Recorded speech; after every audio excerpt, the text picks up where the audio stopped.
Bienvenidos a una nueva emisión de Aguafiestas. Tenemos nuevamente en la mesa a nuestro amigo Ricardo Matosian y hoy hemos sumado a nuestra mesa al escritor Marcelo Birmacher. Aparte de escritor, es guionista de cine, una película muy consagrada como El abrazo partido de Burman, en donde también se infiltra un poco la problemática judía.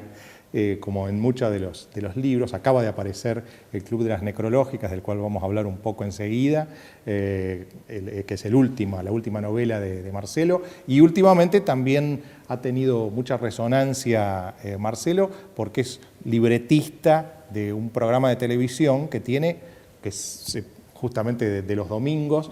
No hay problema porque es posterior al nuestro, es a las 10 de la noche, así que pueden verlo, que es el programa de Jorge Lanata, un programa que curiosamente un programa entre periodístico y humorístico, podríamos decir, que tiene más de 20 puntos de rating, casi una especie de oxímoron para lo que es la Argentina, ¿no?, de hoy. Y uno de los libretistas o guionistas es justamente Marcelo Birmacher. De manera tal que con él vamos a poder hablar de toda la situación de la Argentina de los últimos tiempos y de su obra literaria. Vamos a los auspicios y enseguida al curso del programa.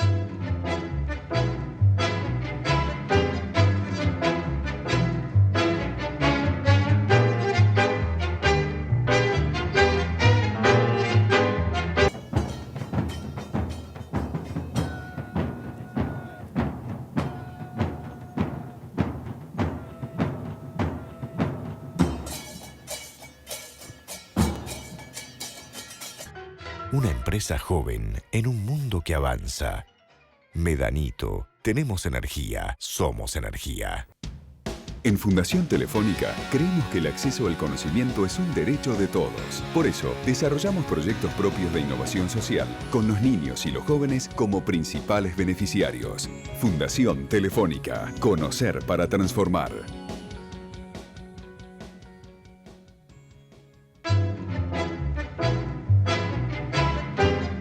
Me gustaría, Marcelo, empezar por una pregunta de teoría literaria.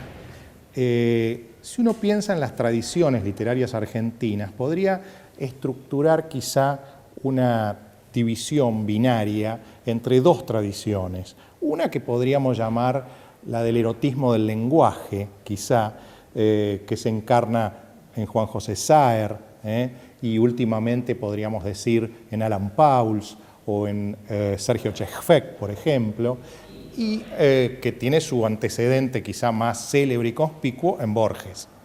Y del otro lado, una tradición que hace hincapié más bien en el plot, en la idea de contar historias. Podríamos decir que quizá en la Argentina su más célebre cultor ha sido Bioy Casares, y en esa escuela parecen inscribirse algunos autores contemporáneos como Guillermo Martínez o vos, por ejemplo. ¿Te parece que es pertinente esta división? Sí, pero de todo lo que dijiste voy a impugnar una sola declaración. Estoy de acuerdo con todo y con el concepto. Creo que Borges forma parte de la tradición del plot y no del juego con el lenguaje en sí. Creo que en esas dos escuelas en este momento hay una hegemonía en la crítica literaria y en la Academia Argentina a favor del juego con el lenguaje. Tabarovsky, literatura de izquierda. Exactamente. Y por parte de los lectores una elección a favor de las historias bien contadas. ¿Te parece? Sí, definitivamente. ¿Se venden más? Los libros que más se venden son los que cuentan historias bien contadas. ¿Tu devoción por Bioy Casares se inscribe en esa idea? Definitivamente. Bioy es uno de los maestros que tiene la suerte de no saber que yo soy su alumno.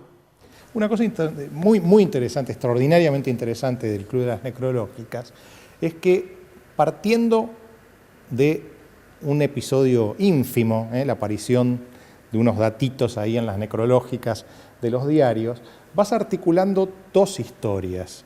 De algún modo, una historia de amor, pero al mismo tiempo, como esa historia de amor transcurre en 30, 40 años, se va infiltrando todo el tiempo y se entrelaza y se libera la historia del país. Sí.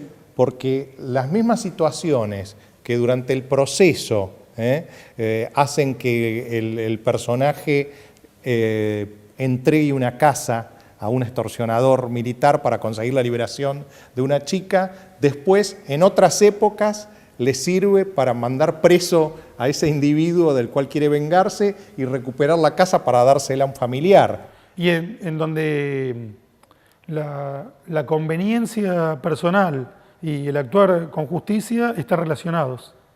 Eso es algo interesante, que no hay filantropía secas, ni comportamientos reñidos con lo que él considera la ética, pero que cuando actúa de un modo benéfico para los demás es porque también lo beneficia a él.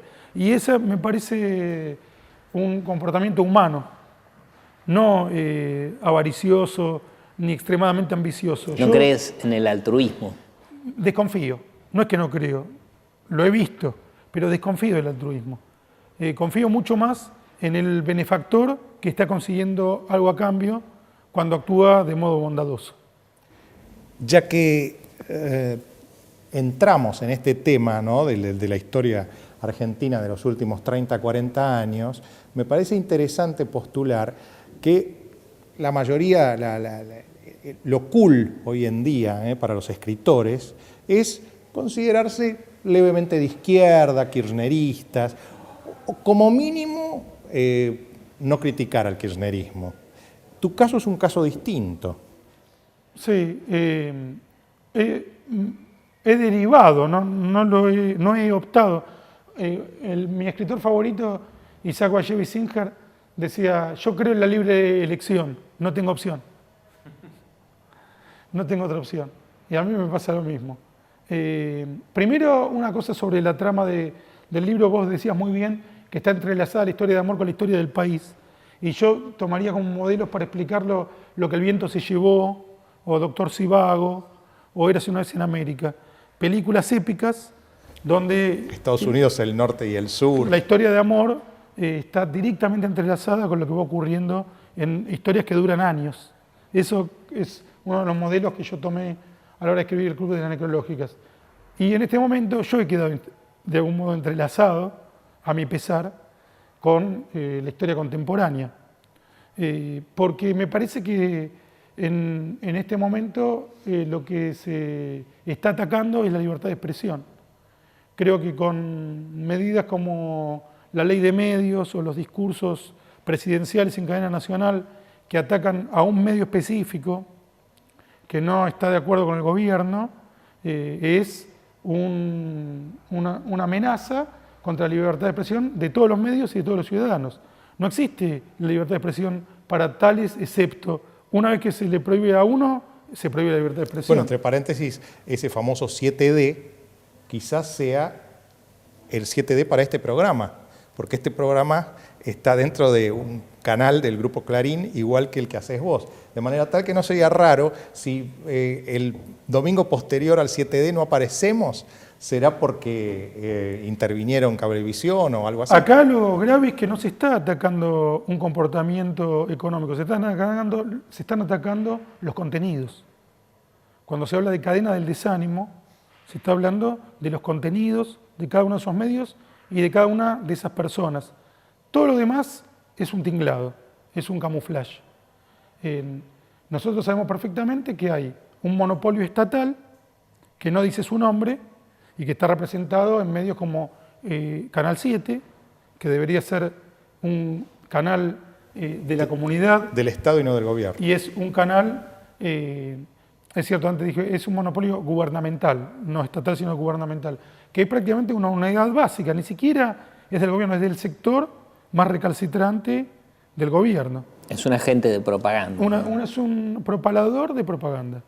Después tenemos distintos diarios, radios y canales de televisión.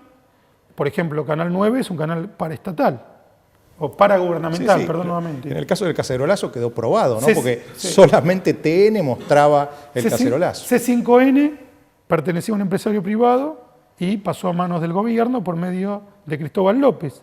Su programación se modificó e incluso ahora está habiendo problemas para emitir mensajes críticos desde ese canal. Entonces tenemos un mapa ineludible donde cualquier medio que deje de pertenecer a una mano privada medianamente no oficialista, su tendencia es hacia el oficialismo. Legalmente se pueden argumentar muchas cosas y con el Congreso a favor, todo eso puede ser legal. Lícito. Políticamente es evidente que se trata de una avanzada contra los medios que piensan distintos y eso puede ser legal, pero no es legítimo. En el caso de las radios AM hay solo 3 radios que son libres, podríamos decir. Radio El Mundo, Radio Mitre y Radio Continental, con la excepción de la mañana. Ahora, mi posición personal es que yo he trabajado en todos los medios que se te puedan ocurrir, incluso en medios oficialistas, he publicado notas. Vos trabajaste en Página He sido 12. entrevistado, he trabajado con la Secretaría de Cultura de la Nación, dando las charlas de Café Cultura, hasta que en una ocasión salí en Clarín oponiéndome a lo que había hecho por entonces Hugo Moyano de impedir la salida de Clarín. Puse, para mí esto es censura paragubernamental, y a los pocos días dejé de participar en ese plan que era Café Cultura, que ya tenía viajes arreglados, etc. Me avisaron que ya no, que prescindían de mis servicios. Eso, que me hayan echado de ese plan, no es censura. Tienen derecho a disponer quiénes quieren que trabajen ahí o no. Ahora, impedir que salga un medio de comunicación privado, eso sí, ya es censura. Pero lo que te decía en lo personal, yo trabajé, por supuesto, para Página 12 muchísimo tiempo y volvería a escribir en Página 12. Y este ataque contra un medio en particular me afecta relativamente. Por supuesto, yo voy a defender a Clarín como un medio independiente, porque defiende la libertad de expresión, en primer lugar, y en segundo lugar, me gusta escribir en Clarín como me gusta escribir en Página 12, pero defendería a cualquier medio que esté siendo atacado. Porque ahora, lo que se juega es la libertad de expresión, no un medio X. Ahora, Marcelo, me parece muy interesante el giro que le ha dado La Nata, no sé si tenés algo que ver en el asunto, de una visión irónica a la actividad periodística, ¿no? Es decir, es como para hablar en los términos que habla él, porque acá no usamos malas palabras en general, pero él parece que no puede hacer otra cosa que cagarse de risa de, por ejemplo, de vudú, ¿no? y de las cosas tan mal hechas. El otro día le dijo, hasta le llegó a sugerir que tomen lecciones con el menemismo para robar de una manera más elegante, ¿no es cierto? En eso, ¿cómo ves ese fenómeno que además tiene 20 o 30 puntos de rating? Bueno, creo el humor no cura, pero acompaña. Y hasta que encontremos la solución, el humor nos permite sobrevivir a situaciones en donde, además de robarnos, están reñidas con toda la lógica y con cualquier racionalidad o plan de convivencia. El hecho de que mientras la AFIP persigue a individuos que se atrevieron a decir que no le está yendo tan bien en los negocios, deje por completo tranquilo al vicepresidente que no puede justificar sus bienes, que tiene testaferros y que se adueña de la casa impresora de la moneda nacional, bueno, mientras la justicia no actúa no nos queda otra que reírnos, denunciar por medio de la risa. En cuanto a cuánto tengo que ver, primero yo estoy muy contento de estar trabajando con La Nata, para mí en este momento es un privilegio y un placer trabajar en ese programa. Las directivas de cada idea, de las investigaciones, etcétera, los guionistas las recibimos desde La Nata, que es el principal pensador del programa, y a partir de los temas que él nos tira, nos sugiere, nosotros hacemos nuestras propuestas, nuestros chistes, nuestros sketches. Y por el momento no hay nada de lo que diga La Nata que a mí me haga sentir fuera del programa, por el contrario, lo acompaño. ¿Hay una idea de que es necesario bajar el nivel para que llegue a más gente? No, me parece que cuando yo siento que alguno de mis chistes no hace reír, lo adjudico a mi falta de capacidad para hacer reír, no a la falta de nivel del espectador. ¿Y qué diferencia ves, por ejemplo, con los monólogos de Tato Bores? Porque evidentemente Tato Bores ha sido una fuente de inspiración de La Nata, porque así lo ha dicho, ¿no? Y se hacía los domingos a la noche también. Por supuesto. Exacto. Me parece que Tato era un actor, su ritmo era fundamental en cómo decía el monólogo, que tenía un personaje, mientras que me da la impresión de que Lanata es mucho más él como persona, que dice el monólogo de un modo más coloquial, menos actuado, y donde el texto y las ideas son adecuadas a esa. son más importantes que el personaje que pueda construir. Es menos bufo, es menos teatro, es más el living de una casa que el set. Sí, en ese sentido creo que es totalmente heterodoxo, porque no creo recordar un formato de este estilo en la televisión argentina con anterioridad. No, yo creo que no lo hay y que obedece más a... Es un híbrido, ¿no? Sí, y un tipo de comedia que podría tener más que ver con Seinfeld o con Larry David, que es una comedia muy modesta, en donde todo está muy bajado a tierra, sin efusiones, sin actuaciones, mientras que Tato es mucho más deudor de los hermanos Marx, del circo, del pastel de crema. Una cosa que los que de algún modo estamos vinculados a la literatura y por naturalmente de hace años venimos relacionándonos con escritores y con gente de la cultura, hoy en día mucha de esa gente ha adherido al kirchnerismo y en las reuniones se torna el clima a veces irrespirable, ¿no? Porque la amistad que debería predominar siempre está como averiada, está atravesada por esta discusión política casi de irreconciliables, ¿no? ¿Eso te pasa a vos también? Sí. ¿Lo sentís? ¿Cómo lo sobrellevás? Hay dos elementos. Primero, no creo que sea mutuo. No creo que los que no somos kirchneristas hayamos iniciado una etapa de crispación, de querer que el gobierno renuncie. ¿Querés decir que lo hacemos en legítima defensa? Exactamente. Que no intentamos arrasar al gobierno, muy por el contrario. Yo no sentía ninguna animadversión, ni contra Néstor Kirchner, ni contra Cristina Kirchner, ni comparto ningún insulto, ninguna crítica destemplada. Es el día de hoy que no se me ocurre, no me surge insultar ni desear nada malo a la presidenta y mucho menos que renuncie o que se vaya. Yo quiero que termine su mandato en paz y con el país mejorando. Sí, del gobierno, de las usinas de propaganda del gobierno, se ha lanzado un ataque desmedido, brutal, denigratorio contra los individuos que no piensan como ellos. No es mutuo.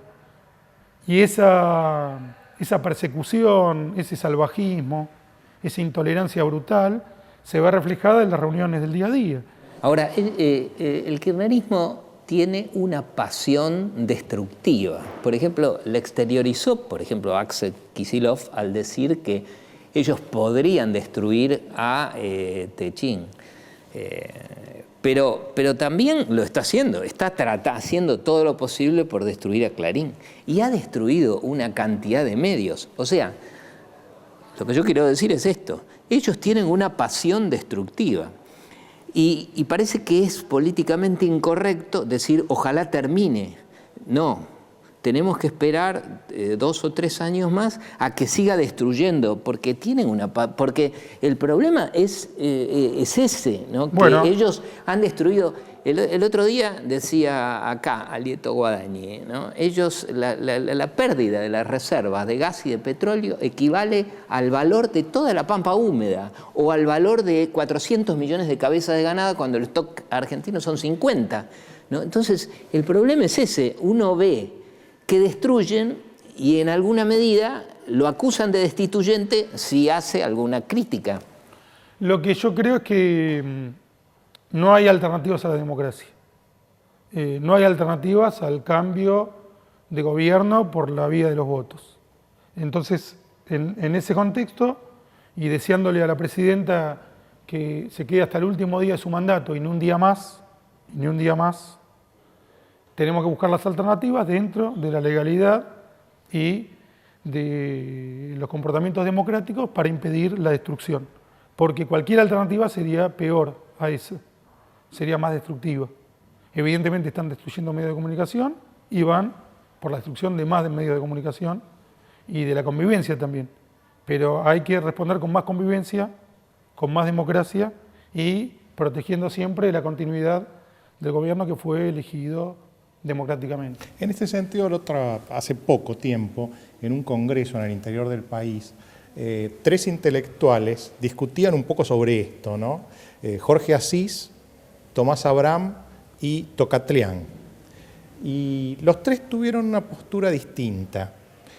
Jorge Asís dijo, el kirchnerismo está terminado, solamente hay que ayudar a nuestra César a que se vaya con dignidad. Dijo, si la intentamos humillar, va a resistir. Hagámosle el camino fácil para que se vaya con dignidad. Tomás Abraham, en cambio, dijo, ya estoy cansado de luchar contra el kirchnerismo, de hablar mal del kirchnerismo, y no pasa absolutamente nada.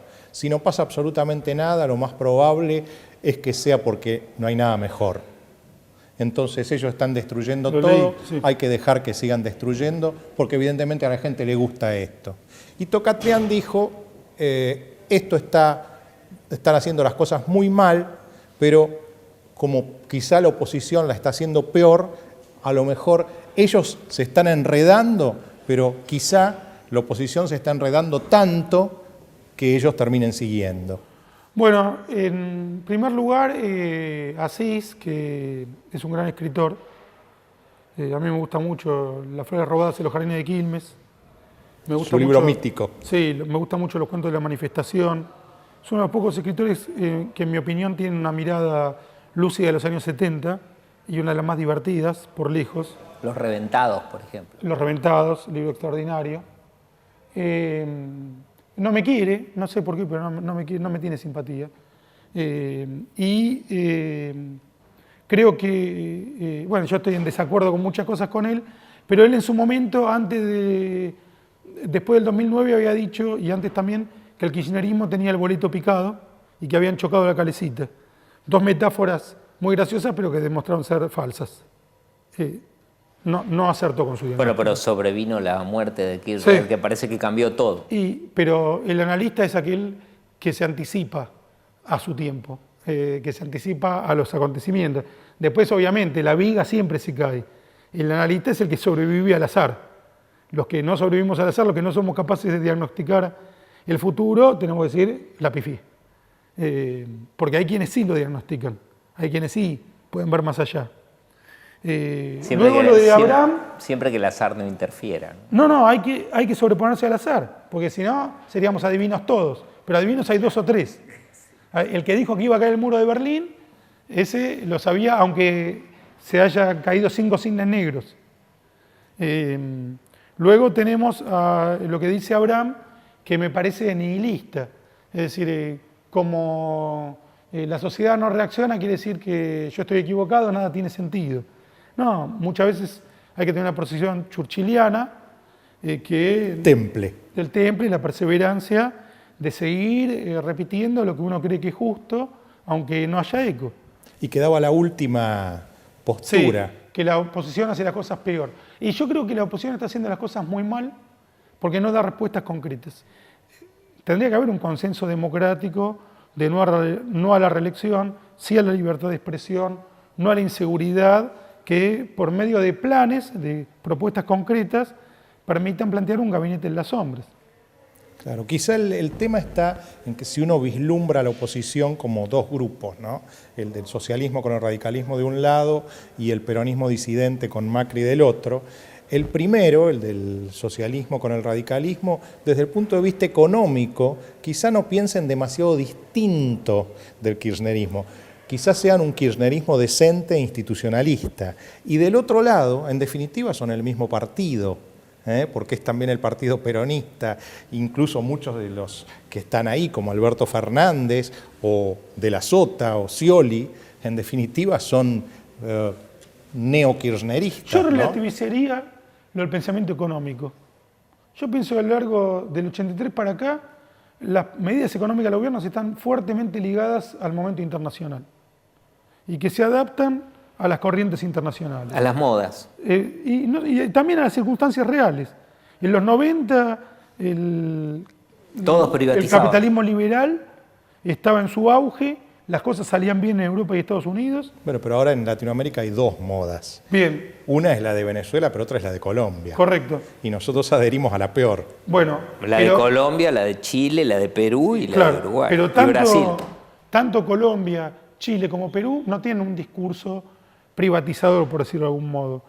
Mantuvieron privatizadas sus empresas privatizadas, el Estado actúa donde tiene que actuar.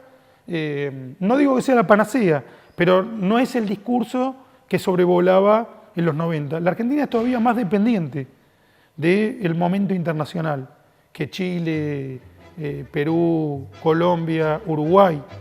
En este momento la soja representa un ingreso de capitales superlativo para el gobierno. Y en base a ese ingreso de capitales se construye una teoría económica, pero que depende básicamente del ingreso de dinero por medio de la soja.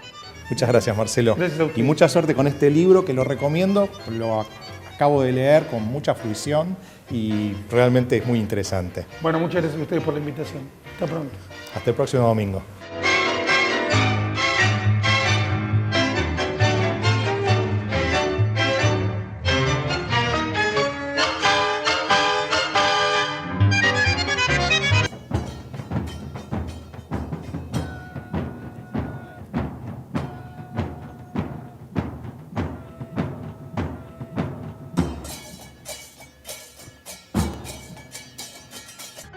Una empresa joven en un mundo que avanza.